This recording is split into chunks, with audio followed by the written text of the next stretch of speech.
Mtoto wa Mungu, katika maisha, kitu cha msingi sana ambacho unapaswa kukitambua, ambacho unapaswa kukielewa na kukifanya, kila mwanadamu ni lazima awe anajua nini haja ya moyo wake.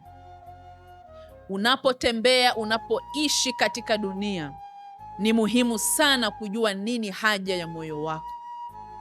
Unapokuwa unatambua haja ya moyo wako, ni rahisi hata kwenda katika maombi na ukajua ni nini unachokifanya.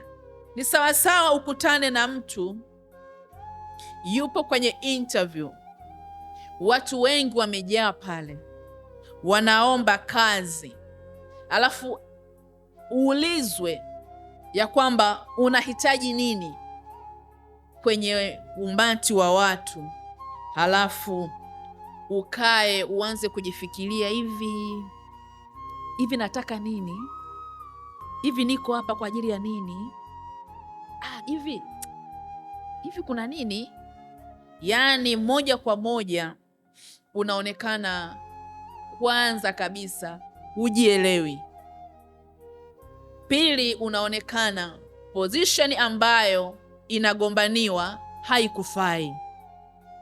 Lakini pia unaweza kuonekana kwamba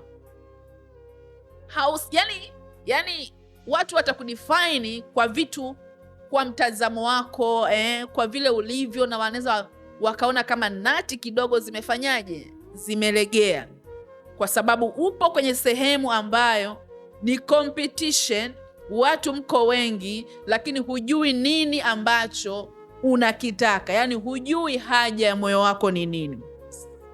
So hata katika maisha unapoishi, ni lazima, ni muhimu, ukiwa kama mwanadamu mwenye akili timamu, ni lazima ujue nini haja ya moyo wako.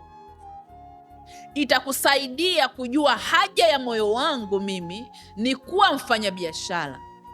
Haja ya moyo wangu mimi ni kuwa daktari.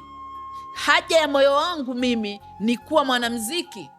Haja ya moyo wangu mimi ni kuwa labda mtu wa urembo. Haja ya moyo wangu mimi ni kuwa mfugaji. Haja ya moyo wangu ni kuwa mchimba madini.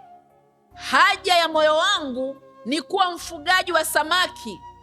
Haja ya moyo wangu ni kuwa mtu ambaye labda ninadili na majengo mbalimbali, kujenga, au niwe ninadili na kuuza viwanja. Yani kuna haja ya moyo kila mwanadamu anapaswa kutambua. Amen.